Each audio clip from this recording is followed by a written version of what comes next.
Hello and welcome to TheMan Games. This is the podcast show. Is the Man And the wife.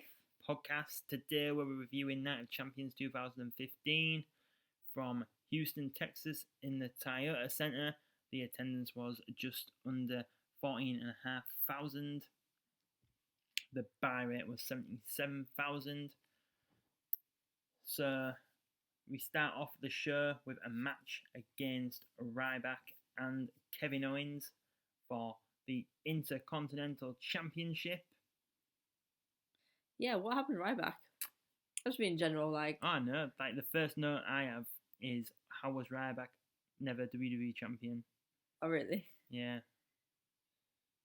He seemed to be going so well, didn't he? Like the Feed Me More and all that jazz, but then... Do you remember the first ever wrestling event you went to, what the main event was? Let's say it was Ryback. It was Ryback against CM Punk at a house show, yeah. Really? Mm. Wow.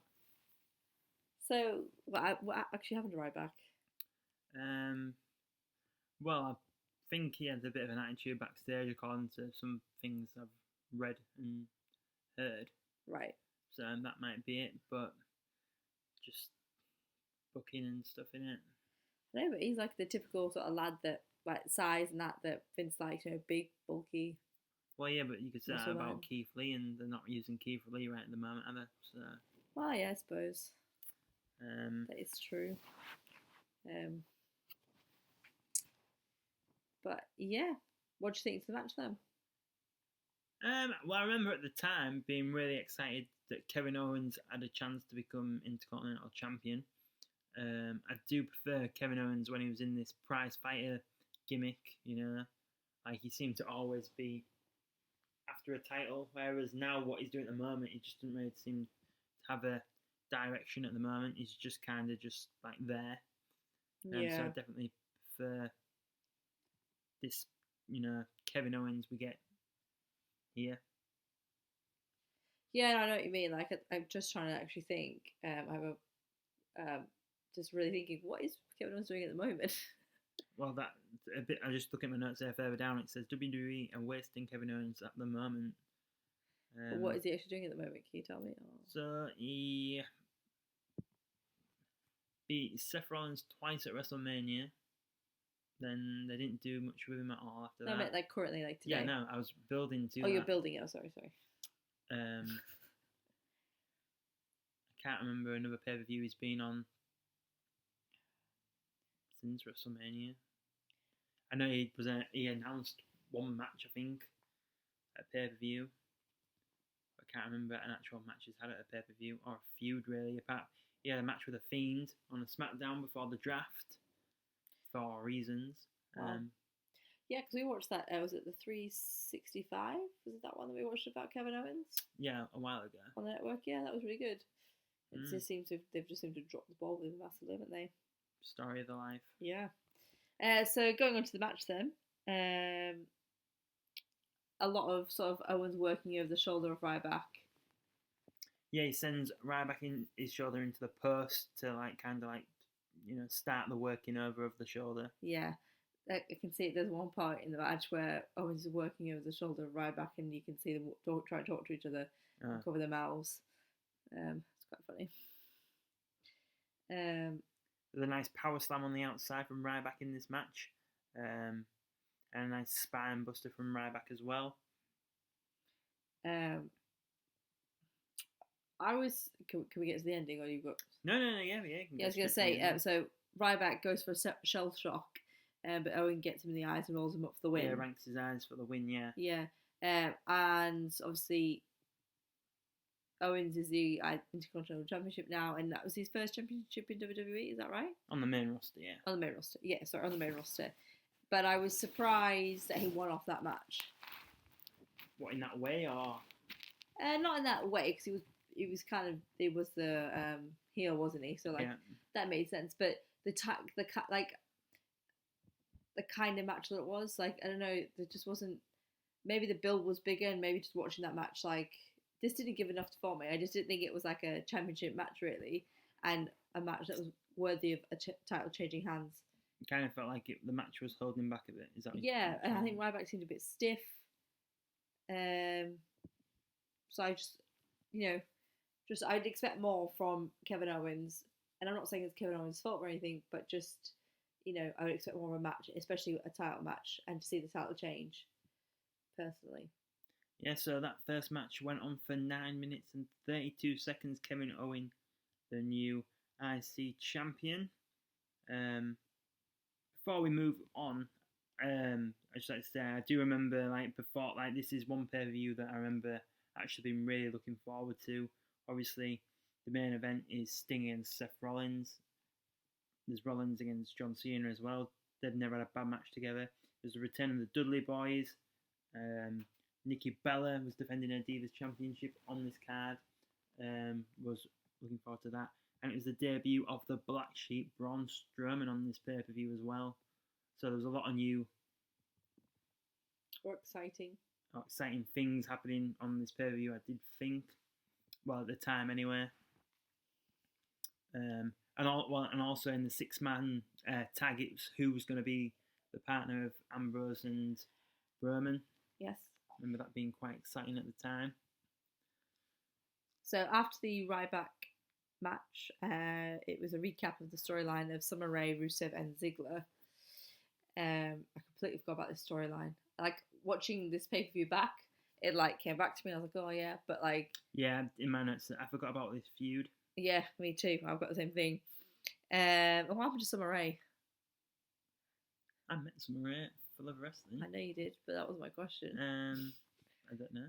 Well, she got released, didn't she? And now she's just like a model or something. Okay. I used to love her in Total Divas. Yeah. Normally around end of October, there's a nice video of her with a pumpkin on Instagram that normally resurfaces. It hasn't this year. I'm a bit disappointed. Little things in life. Yeah. I think it's quite funny in this feud how they made Summer Rae dress up like Lana. They just had nothing for her, that they were just going to take something else and stick it on her for a little bit. Do you know what I mean? Yeah, so it was a recap of Ziggler giving Summer Rae a set of earrings. Yes. Yeah. Yep. And then Rusev gets interviewed, and you see that Summer Rae is actually wearing the earrings from Ziggler. Yeah. Yeah. We'll come back to this in a little while. How much bigger is Rusev here than he is at the moment? Now he's Miro as well. Oh yeah, he's so I think it's really funny because you don't when you look at looking at him back then. I can always thought it's always been a bigger bloke, but you never thought anything of it really. And then you look at him now, he's actually proper ripped. It's a massive difference. Looks so much better. Yeah. Who was the ring announcer for? Well, one of the ring announcers for this show. Brandy Rhodes. Yeah, but she called something like Eden Styles or something. Yeah, it was, wasn't it? Yeah. I didn't write it down, but I think that's what her name was. It does sound familiar, actually. I was never a massive Brandy Rhodes ring announcer fan anyway. Just wasn't. Yeah, fair enough. She did tag me in a house show once. I can't remember which house show it was. She was in a grey dress. I remember that. That's going to help me. Well, you might have been there. I don't remember. I just don't like the way when she says opponent, she goes, "And the opponent," like that. Paul actually got the way she speaks. No, it's the way she's pronouncing the word opponent. Yeah, I know that. The opponent. Should we really get into the pronunciation thing? Yeah. No, but you hear Justin Roberts and his opponent. So she's doing it too long. Yeah. Okay. It's just her accent. What? Nothing. We'll move on. Why did you give me this look like? Well, you make me feel like I'm discriminating or something. I'm not making you feel like I'm sorry. I didn't mean to discriminate. We'll drop this then. Just because I don't like the way she says opponent when she ring announces. I never said that. Okay. I'm sure I didn't mean to do it to offend you. I actually haven't got a lot of notes on this match except for. Oh really? Wow, I've got quite a lot actually. I've got Summer Rae, such a bad actor. You just saying you missed her in Total Divas. No, I said I liked her in Total Divas because she used to wind her nanny up. But when you watch her in this, it's so forced. It's she's not great.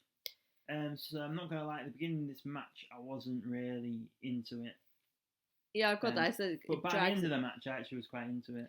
Well, yeah, I think my first sort of notes are sort of just uh, not really a lot, and then it's sort of dragging. But then I do get a few more like towards the end of it. So the crowd are chanting "We want Lana." Yeah. Is a lot of back and forth at the beginning of the match. Dolph Ziggler does a good DDT. Yeah, and he hits the famous, best known for Billy Gunn. Yep. He hits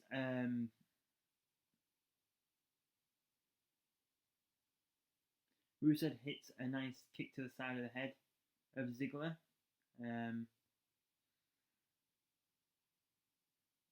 So Rusev thinks he's won to a kick to the face and starts to celebrate. And then he tries to get the accolade on, but Dove counters. Summary gets up in the ring and somehow gets bounced over the top ropes, and then the ref kicks her out. Lana throws a shoe, hits Rusev, and Dove gets a zigzag to win off the distraction. Yeah. Is that what you've got? Yeah, I've got Summer Rae knocks into the ring ref, sends her to he sends her to the back. Then Summer accidentally throws a shoe at Rusev. Zigzag. Ziggler wins. Oh, I've got Lana throws a shoe. But yeah. Yeah. So they're your great notes that you have. Why? No, you made it sound like there was something else that you were really interested in. Ah. No? What I was going to say was, while this feud was going on in real life, Lana and Rusev announced their engagement, and apparently they just sent like a picture of them engaged to a handful of people, and someone leaked it online, and then the powers to be, should we say, dropped this storyline immediately and buried Rusev, and I think they even took Lana off TV for a little bit. Oh wow. It's like they can't have a personal life. Well, yeah, exactly. It's like everyone knows this is like the F word.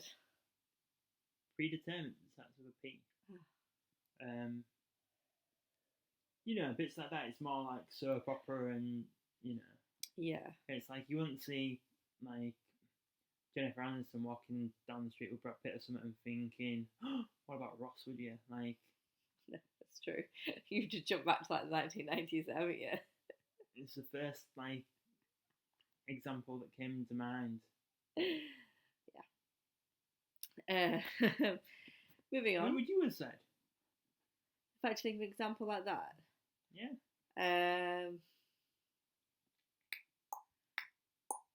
I don't know, actually, to be fair. Yeah, exactly. I was thinking something of like Riverdale, like Jughead and Betty, because they were going out in real life, but then they broke up.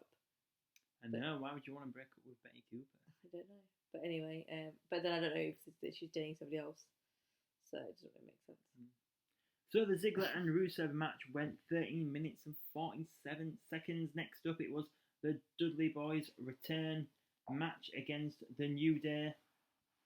So my first note is that Xavier Woods' hair is like that guy off Hook. I can't remember the guy's name.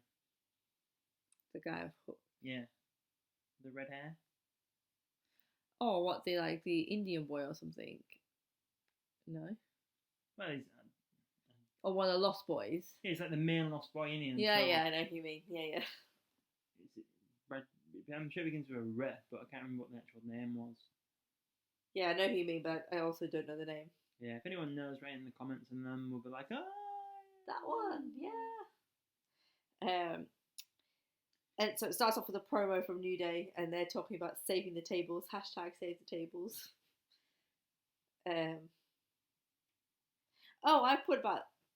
I've actually put notes about Xavier Woods' hair, and I said he looks like a Sonic, but red. Huh? So Knuckles, then. Sonic the Hedgehog. Yeah. In Sonic, there's a red character called Knuckles. Is there? Are you actually for real? Sorry. Oh my days. Didn't know that. He's just play like the basic Sonic, like with the Sonic. Okay, sweetheart. So this match only went just under 10 minutes. Don't actually have a lot of notes for this match, to be honest. I think I've got notes about Xavier Wood playing the trombone, always makes me laugh. So yeah, my notes are 3D Woods gets them DQ'd, so the winners by DQ are the Dudley Boys. I've got Bubba in the corner being kicked by Big E and Kofi, double teaming.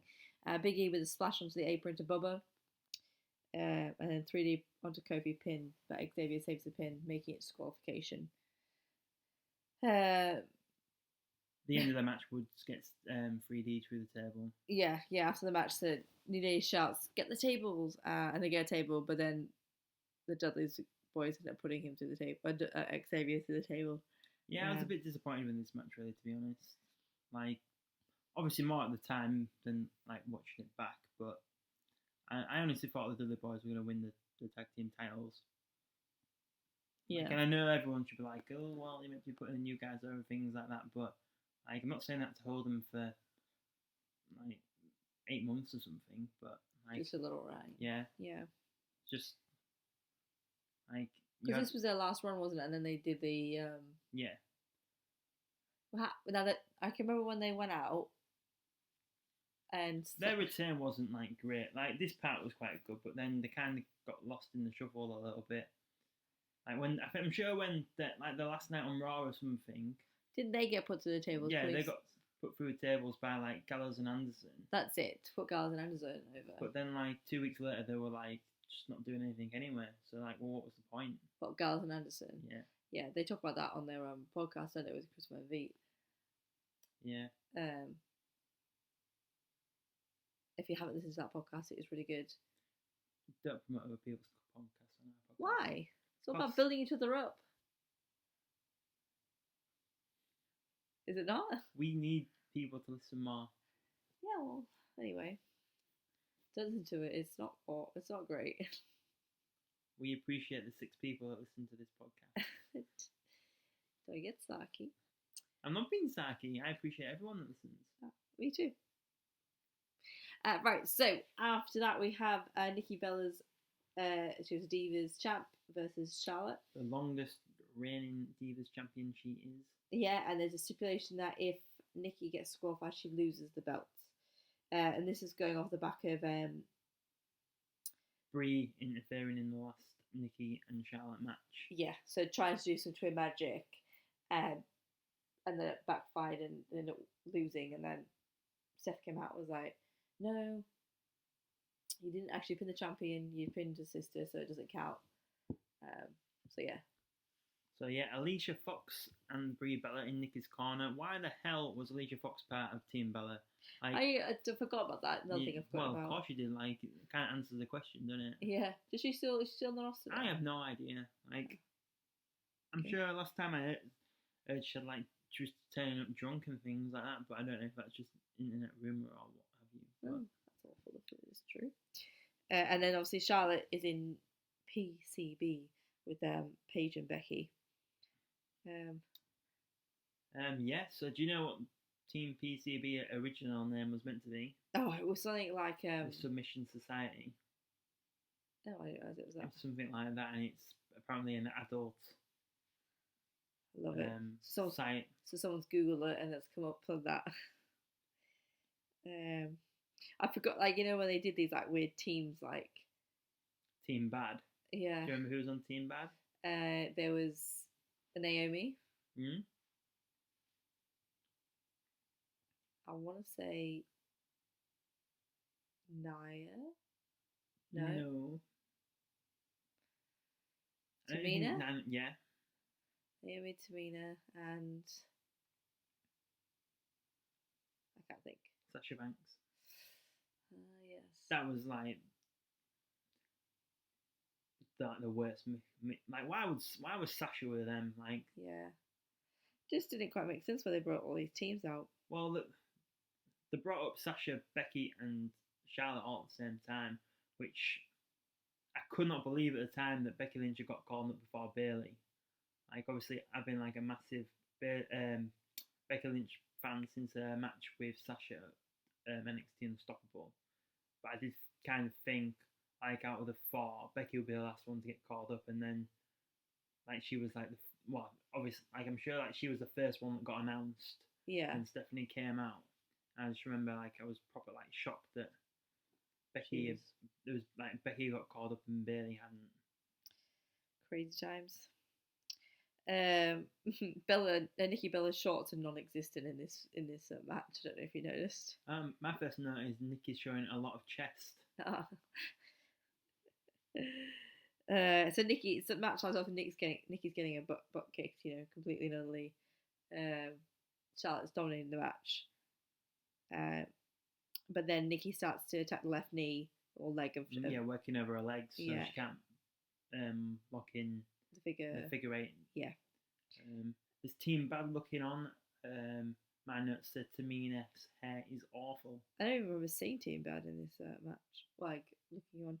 I thought it was a bit of a slow match. It was just like lots of Nikki working over the leg and doing submission moves. Like it wasn't like fast paced. Yeah.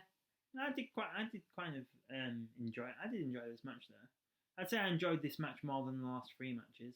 Fair play. Nikki hits Charlotte's leg on the steel post twice and then does a figure 4 around the post. That was quite good. Yeah. Also, like, this is like when Nikki's hair was so. I know, like, this isn't like really in the match, but Nikki's hair is so long in this match. Like, I don't know if you noticed. It's before she had it like cut and like thinned out and things. No, you'd think you'd notice more as a woman, but you've definitely noticed. You noticed she had blonde bits in her hair. I remember that. Yeah. And this might not be a popular opinion, but I think Nikki Bella is very underrated. Like, I think if she hadn't had like a neck injury, she could have, hung with Sasha, Becky, Charlotte, and yeah, I think so as well.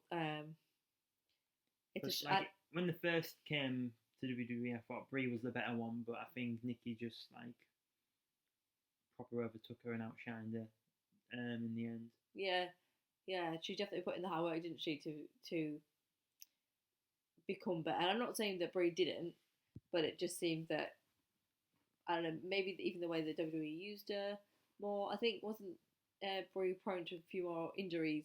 Didn't she have like a knee injury for a while or something? Yeah, that was Nikki. Oh, was it? Yeah. Oh.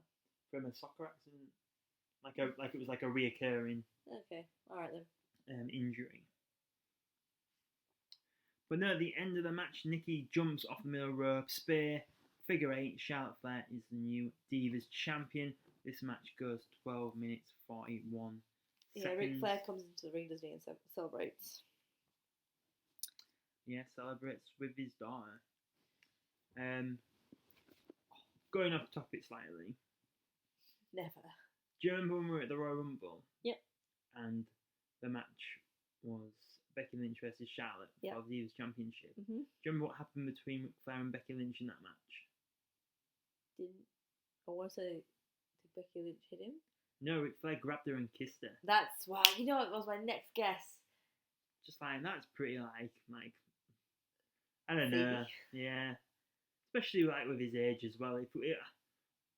Like, I know I've done stuff like that before, but it's like him being like an old man now. It's not like he's like the Nature Boy Ric Flair of, who could get away with stuff like that. Do you know what I mean? Yeah. Like, literally the age of her grandpa probably. But in AEW, like, was it Revolution? Dustin grabs Jake Hager's wife in the crowd and does it to her. Yeah, and even then I was a bit like, that's a bit weird, really. Like, yeah. It's like a rape kiss. It's not nice, is it? You just don't need those sort of things. No. Isn't there a storyline happening on WWE at the moment with Buddy Murphy and Alea Mysterio? Yeah, you just think there's COVID going on and you got people kissing each other. Just saying.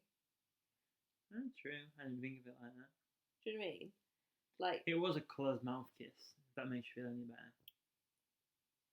Cody's talking about, it's closed mouth, I won't jump this time. Well, no, they seem to know if like after 10 o'clock, they're not going to infect anyone. Or you're going back to the UK rules? Yeah. We're now in lockdown, so... That's what people are saying. Now we're back in lockdown. It's because no one told COVID that the times have changed. So when our clocks changed... I see. COVID was still going out for an hour when it shouldn't have been. Moving on. The next match was Wyatt family versus Roman Reigns, Dean Ambrose and a mystery person.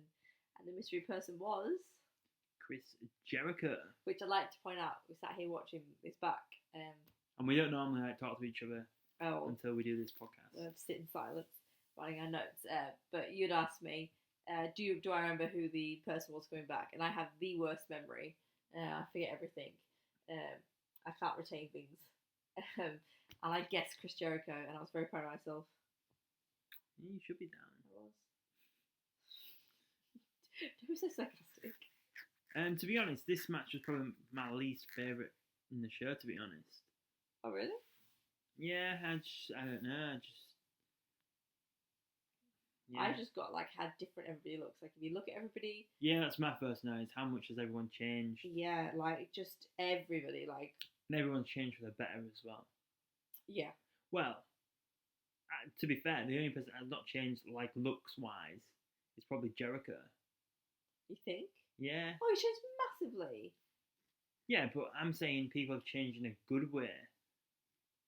No, but I think Chris Jericho has changed, and I like his character that he is now. Yeah, I'm saying the looks. I'm not saying about character. I'm saying the look. I think Jericho with the shorter hair, he looks like, and I think he looks more like sharp and better. I think when you watch him in when he's like this, and I see him now, he looks more like he like fits the mold sort of thing. Like he just looks like, I don't know.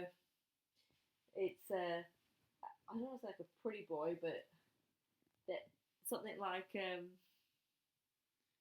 he fits the typical wrestler look. Yeah, it is like a typical wrestler look. Bleached blonde hair and shorts cut, and in his little white tidies, and I don't know. I quite like his different gimmick and the look he's got. I was just meaning as well, like he's. Obviously, Jericho can still go now, but he's like slightly slimmer back then. And whereas, like, obviously, if you look at Braun Strowman in this, how awful, like, he is. He's just like out of shape. And whereas now, obviously, he's in shape, he's got a better look. Bray Wyatt's probably in better shape, better look. Same with Brody Lee, Luke Harper, probably.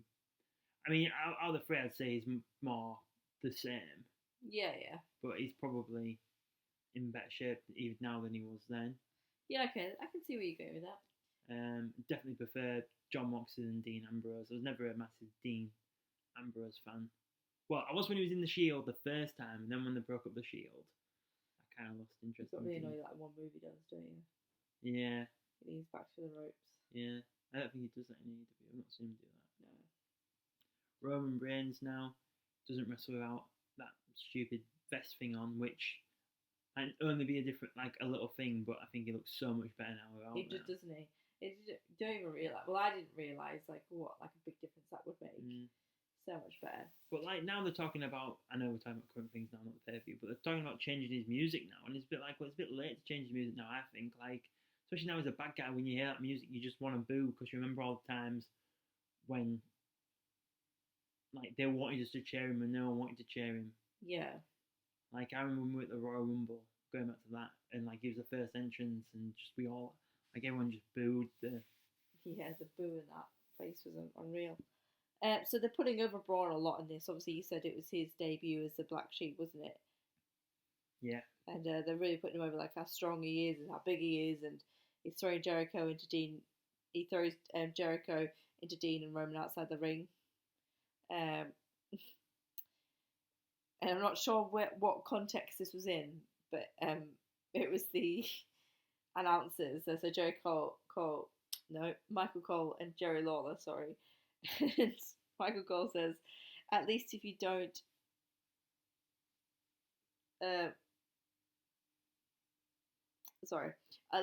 succeed the first time, you keep trying till you get it done. And then Jerry Lawler goes, not if you're a skydiver. I'm not sure why, but that just had me going. Absolute hysterics at that. How long after this did Strowman get his big push? Where they start doing get these hands. I want to say when the brand split happened, so maybe 6-7 months after this, 8 months. Okay. So like they split him up from the Wyatt family. He was drafted to Raw. He did loads of squash matches. That's where they found James Ellsworth. James Ellsworth was one of the people he squashed. Okay. Yeah. And like, oh, there you go. I was just gonna say, Harper hits a nice super kick on Roman Reigns that looked really good. But he's so underrated, isn't he? Yeah. I don't understand why when Roman does a Superman punch in this, but then he does another one straight away. I don't get why he has to do the stupid little hand motion thing. Yeah, like I just don't like. Why do you do that every time? Like if you're gonna do the first time, yeah, but just don't keep doing it. Yeah. That's just more of a nitpick thing, really. Jericho gets the balls on Bray, but Luke kind of breaks it. I can't believe how over Roman Reigns seems here. Do you know what I mean? He does a spear into Braun, and the crowd goes wild. Like they're all really happy. I was like, I don't ever remember Roman being so over. Do you think it was that though? Or do you think it was he's taking down the big guy? Do you know what I mean? Like, oh, he's taking down the black sheep. Do you know what I mean? Oh, it could have been. It could have been. But the crowd is very hot for Jericho. There's lots of Y2J answers there. Yeah. Well, obviously this was like his surprise return. Yeah, I know. That's what I mean. It was nice that they. Then Jericho blind tags himself in. Then Braun puts him in. Like a guillotine, like something like that, yeah. Sleeper hold, and Jericho passes out to lose the match to the Wyatt family. That match went 13 minutes and 4 seconds. Yeah, I think I would have rather Kevin Owens and Ryback had a bit more this time than. Yeah. But and at the end of the match, once the Wyatt family have gone and Jericho comes back round, they're all stood in the ring. Jericho, Roman, and Dean, and Jericho brushes shoulders with Dean and walks out. Yeah. So I think this was meant to set up a feud with Jericho and Ambrose for WrestleMania, but then obviously AJ Styles ended up debuting, and then plans changed. It was AJ, Jericho at WrestleMania, and Dean Ambrose and Brock Lesnar. What a match that one was. So yeah, any more to say about this 6-man tag? Nope. I am done. Moving on then. So this Night of Champions was promoted or sponsored by WWE Create a Super Wrestling figure. I don't know if you ever saw these Create a Wrestling figure, but they were just like proper bad. Just stupid. Like they didn't show any on the screen, but when I just saw the graphic, I just thought, ugh, them things are absolute crap. I can't remember them at all. No, it's like I wouldn't waste my money buying someone that crap. But now the semi-main event is John Cena against Seth Rollins for the United States Championship. So Rollins had won the United States Championship the month before at SummerSlam from Cena, when Jon Stewart had got involved in the match and hit Cena with a chair, leading Seth Rollins to win the United States Championship. Mm-hmm. Just speaking about their SummerSlam match, 1 second, I did kind of think Jon Stewart doing that kind of ruined the match for me. The match at SummerSlam. I do think Cena and Seth Rollins always have a good match, but I think Jon Stewart kind of just tainted that one for me. Like I've never watched it again since, whereas normally I do watch things back. But just because of that, it's not because I know that's going to happen. It's just never made me want to see that again. Fair play. Seth Rollins' attire I thought was really good in this pay-per-view. The white. Oh, he's all white, isn't he? Yeah, like the White Ranger of the Power Rangers. Funny you put that because I put John Cena's in the orange and green, isn't he? Yeah. And it's probably like one of the only John Cena tops I didn't own because I had them all, didn't I? Really? Yeah, pretty much. When Cena comes out, he puts like a real cheeky smile on. Quite like that. And then the commentary are really pushing the broken nose and stuff like that. The Daily Show, that's like sort of shoved down your throats severely. Yeah. I would say this is when like Seth Rollins, like I probably like Seth Rollins the most. Like even more than the Monday Night Messiah. Yeah, yeah. I would say like this is the most I was into Seth Rollins with this Oh title wow. reign. I just remember being so gutted when he got injured and he had to drop the title. Yeah. Like I can remember where I was and when I Where read were it. you? We were at my sister's house and I read it on my phone. I just remember being like proper gutted. Oh, that's sad. Just a bit of random information. But random information. Yeah. Shall we go on to the match then?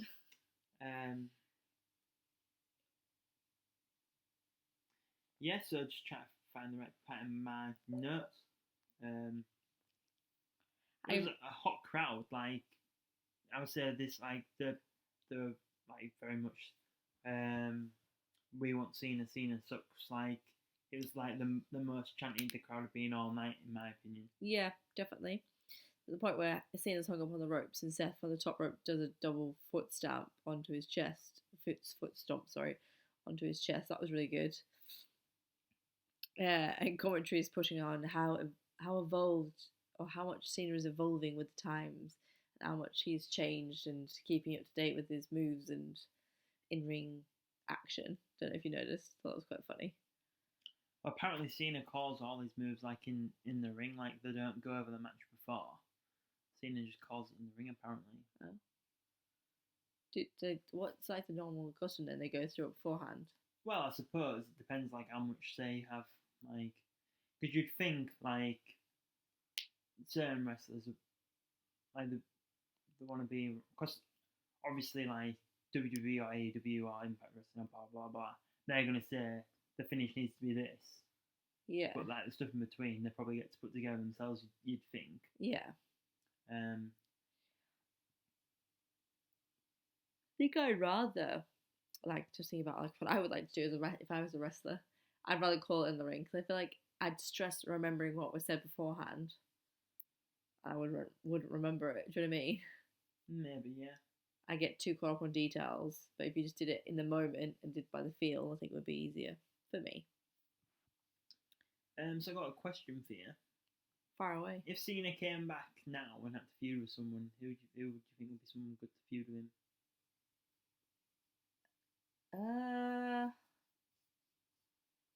Cena come back and feud with somebody.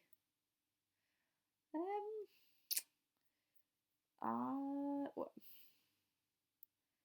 I'm thinking Keith Lee. Yeah, my notes is Keith Lee match would be great. That's what Ooh, like seriously. We're in sync. This is not very often, is it? Yeah, that was my first thought. Yeah. Yeah, I think I always feel Cena trying to put people over, which I quite like. In some respects. Well, Keith Lee beat Randy Orton at the Payback pay-per-view. It's just ever since then they've seemed to like dropped him. Yeah, which is a bit sad. I do think like Cena against like a very like at top of his game Tommaso Ciampa heel would be really good. That's true. And so in this match, which is quite annoying in one sense, the crowd are doing a Mexican wave. I don't know if you noticed. Didn't notice. Seth Rollins acknowledged the wave in the ring as well. What did he do? He was like putting up his hands, like as it was going around. Oh. It's a bit like this is like, as much as I love Sting, this is like the best match you can have on the card, and like you start pulling this shit now. It's a bit like, you know, why are you doing like? Really bothers the crowd, doesn't it? What would you mean? Like when the crowd do things that take away from the match. Well, yeah, it's like they're going out there and like busting their ass, and then like the crowd. Sometimes the crowd just wants to put themselves over. Yeah. Like when we were at Brooklyn, at Raw, and there was that guy being like showboating the crowd, and like we started watching this guy being a prick, rather than Finn Balor and Roman Reigns in the main event, which we were both really excited about. Yeah, that's very true. Very true. And this guy ended up telling the security guys to suck it, and then got dragged out of the arena. Yeah. And his kids were like left with no parents. With no parent, yeah. Yeah. Role models. Absolutely. So Cena goes for the AA, but Rollins counters and lands on his feet and then gets kicked the tummy. The tummy. Midsection. Is that Yeah. better? Sounds like you're talking to our daughter. um, And I've got Cena hits a nice Hurricane Runner in this match. Rollins goes for a frog splash but misses. yeah, I've got that. Rolls with a suplex on the ropes into another suplex. That was good. Yeah, Cena wins a United States Championship for a 5th time. This match went 16 minutes and a second. Yes, I do. Cena celebrating. He goes over to the little boy in the crowd. Yeah, I've got that manners. Yeah, And I what love a when guy. Cena does stuff like that. Like it.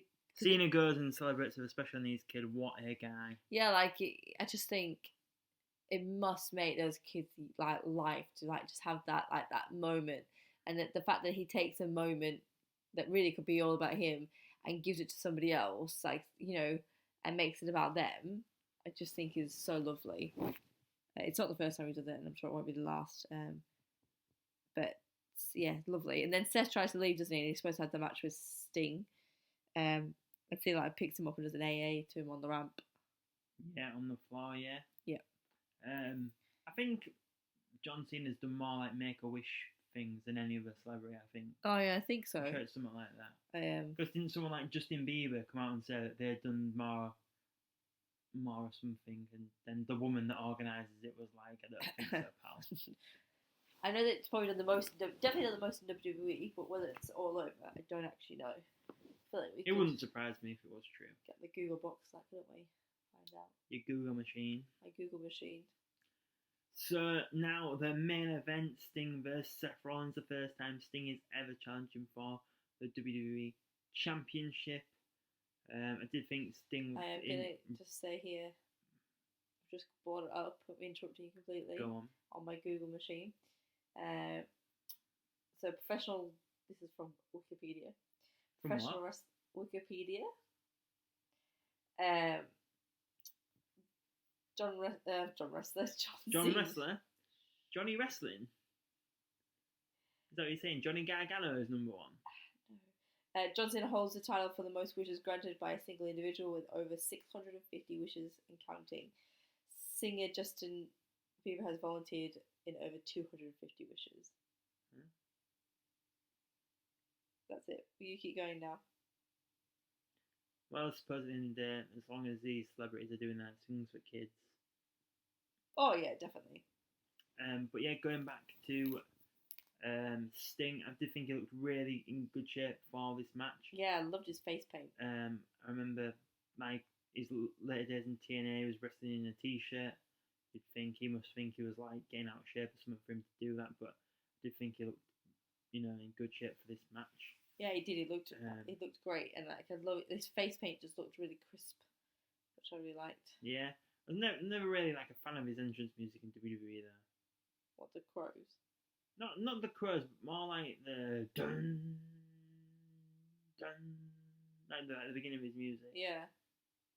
Yeah. And like it's like a rumble of like kind of like liquid or something in the music as well. I don't know. I don't know. Why didn't they just have like the classic Sting music from WCW? They got rights for it. Well, they've got cover because then they own WCW. Yeah, I suppose that's true. Like, when NWO come back, it's NWO. Like, I don't know. They'll probably just want to put their own spin on the Sting character, won't they? But yeah, that's very true. So in this match, I feel like Sting did take a lot of very unnecessary bumps, and that was before his injury. Yeah, that's true. I did think, when they come out of the outside of the ring and Rollins pulls out the monitors, and those massive big monitors, do they use them or are they just for show? And they must have used to. Oh no, yeah, they do use them. Do they? Yeah. So when the announcers are at the ringside, they don't watch the wrestlers in the ring; they watch them on the monitor because they have to announce the show how the viewer would see the show. Oh, I was wondering what they were for. Yeah, so like. Why do they get smaller? Why do they not get smaller monitors though? Like, well, they need to see them, don't they? It's like saying, why don't you just watch it on your phone? You could get like a one of those gigantic iPads these days. They're so much thinner. Anyway, I wonder if they do use. I'm sure they have iPads on their tables now. Yeah, I do that now. Yeah, but this was like 5 years ago. I suppose. But why now they have the iPads? They still had them on just to pull out just for show. I can't We say need I've to keep an noticed. eye out now, don't we? Because it's like always we think like, oh, they've got the monitors out. Yeah. Do you know what I mean? Anyway. Yeah. Anyway. So yeah, Sting took a bump through the announcers table, which pretty awful, really. Yeah, but why though? I feel like that wasn't necessary. That was one of the unnecessary bumps. Well, I suppose like in Sting's mind, he's probably gonna like it's potentially the only time he's ever going to challenge for the WWE title. He wants to leave it all in the ring. Yeah, I suppose. But yeah, I do feel like, especially the way they did the bump, it might have looked worse than it was, but there wasn't really any need to take it the way he took it. I didn't think. So once Sting's gone through the Spanish announce table, Seth then goes to leave, doesn't he? Like, yeah, but then he decides to come back. Yeah, you see, that makes me think, really, like, was he just doing that to give like Sting a moment to recover? Do you know what I mean? Oh, definitely. Absolutely, like no questions asked really on that. No, but I was more meaning could have even maybe been knocked a bit there. Oh, okay, potentially, because it just kind of goes downhill, doesn't it? This match. Yeah, Booker Bong, Sting gets injured. But I mean, I don't know if it was the first time or the second time. It happens twice. So yeah, he does 2 Booker bombs. Yeah. Yes, but the first sort of injury happens the first time. So we watched an interview. I can't remember which one it was or what where it was, and Sting says he feels it happened the first time he gets thrown into the buckle, and that's when his injury starts. And you can see actually if you're watching it. Yeah, you can see him move his hands. He's clenching and unclenching his hands, trying to get feeling back in them, and he's shaking them. And so obviously the first time you watch it, you don't realise that that's what he's doing. Yeah. And then when you listen to this interview, and then he says it, you're like, oh yeah, actually you can see him like thinking haven't got the feeling in the fingers that he talks about. But then he still goes up to the top rope. Yeah. Well, it's a Sting and splash in the ring, and then later on he does a jump from the top rope onto the outside onto Rollins. Just like that as well, like... if you're already struggling now. Yeah. And then Seth, does another, is it buckle? What do you call it? So Sting gets him in a Scorpion Death Lock, he hits the Scorpion Death Drop, but then later on, Rollins hits the second Booker Bomb on Sting. And then at this point, you see Sting really struggle. Yeah. And it's actually quite sad, really. Yeah, he goes off the ropes and just collapses in the ring. Yeah, it's awful. At the time, I remember thinking, shit, like, what the fuck's gone wrong here? Then the doctors get called in, don't they? Yeah. It's not good. And it's just so sad, because as you said, it's like the only time that Sting's ever going to challenge for the title. Well, this was Sting's last match. Yeah. And this is how it ended. Yeah. He could have done like a taker and come back and keep trying again. True, but I do think he could maybe do cinematic matches or something like. Oh yeah, maybe. Now that they know they can do cinematic matches well. Sometimes, it could be a thing. But do you want to see that though, or do you want to see him in his prime? I don't mind seeing at least one more cinematic match, just so then that's going to be it. Do you know what I mean? When this match happened, this was going to be Sting's last match. And then he just announced it, didn't he, at the Hall of Fame? Yeah. So anyway, the end of the match is Rollins rolling up Sting after he tries to get on the... Yeah, so Sting puts him in the Scorpion Deathlock, but then Rollins rolls him up into a pin. Rollins retains the title. Sting's last match. The only thing for sure about Sting is nothing's for sure. Yes. After that, then we hear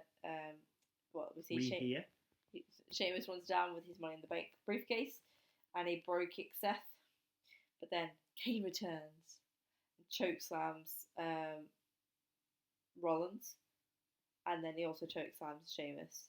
Yeah, how bad does Sheamus look here? Like the look is just awful. I forgot like how bad his like facial hair with the beads and just looks absolutely awful. I hadn't noticed. Yeah, yeah. And I think just when he came out, I thought, oh mate, I forgot how bad this look was. Like it's just terrible. How was his hair? Was it the mohawk stage or not yet? Just Yeah, he did a spiky? mohawk. It wasn't more that mohawk. It was the beard with like the beads coming down. Like Steve, like parody. Well, yeah, like Pirate Steve that looks nothing like a pirate. Yeah, it does. Do you mean Steve the Pirate that we used to work with, Steve the Pirate, or do you mean the real Steve the Pirate? I mean, Steve the Pirate we used to work with. What do you mean, the real Steve the Pirate? Steve the Pirate out of Dodgemall. Dodgeball. Yeah. Yeah.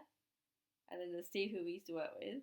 Yeah. He definitely. When you said that, though, I was saying, do you mean the real Steve the Pirate or Steve the Pirate of Dodgeball? I mean the real. Like, what? Yeah, we're I losing mean track Steve, of... the one we used to work with. This is great content for wrestling fans, this, isn't it? Talking about Dodgeball and someone we used to work with. Anyway. Yeah. So yeah, basically, the moral of the story is Sheamus' facial hair is terrible in this. What a great note to close on. Kane stands tall at the end of the pay-per-view. I remember being really excited actually for Kane to be finally fighting Seth Rollins. It was going to be at the Hell in a Cell pay-per-view, but I do believe that the match wasn't actually that great from what I remember. So the Sting match and Rollins went 40 minutes 56 seconds. High points, low points of the pay-per-view. I think my biggest low point would be actually seeing Sting struggle and like that last bit, like that literally broke my heart. I remember it breaking my heart the first time we watched it, and then it broke my heart even more this time watching it back because of everything that I know now in the context of it. So that would be like my low point. High points would. Oh, obviously this is difficult, but I wouldn't say there's a massive high point, really. Perhaps Kevin Owens and Ryback. High point? You did nothing to talk. You didn't like. Did you know what? I don't even have like I can't even think. You don't even have a high point in the pay per view. Yeah. Oh my days. What's your high point of the pay per view? Well, obviously seeing Sting challenge for the WWE Championship is a high point. Well, I suppose. Oh, Cena and Rollins. Yeah, I would say Cena and Rollins was the best match on the card. Seeing Cena celebrate that little boy was nice. That's nice. Even though it did come to the end, I enjoyed watching Nikki Bella and Charlotte, last match as champion. Lower points, I would say the 6-man tag was probably a lower point. 6-man tags on pay-per-views, I don't know. I think I'm just not really a fan. I think it's more of a Raw main event 6-man tag match, really. So I remember when we did the Backlash review. Do you remember when we did that review? And there there was Batista. Was it Batista, Triple H, and Shane against Legacy? Yeah. And that match just, I kind of like got like flashbacks of that. Just like I don't know. I thought you enjoyed the end of that match though. Yeah. Oh, was that me then? Maybe.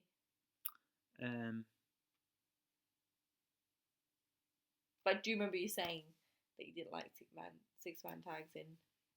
Yeah, not on pay-per-views. Now I've decided that after this reviewing this. So yeah, I'd say 6-man tag the lower point. Obviously, seeing Sting fight for the WWE Championship, the high point. Anything else to say? Nope, I'm not just going to go really off topic, so now I'm good. Well, I can whittle on about anything really, but no, I've got nothing specific to say about the pay-per-view. At least you make yourself laugh. You got such a disappointed look at your face. Well, thank you for listening to this review of Night of Champions 2015. Make sure you check out the other stuff on the channel. There's plenty of 2K20 content on the channel. Go back and watch Fun with Figures episodes, and there's also Brody Lee Watch Along from CZW playlist. You can watch that as well on the channel. So that is it from this episode. Thank you for watching the Man And the wife. podcast.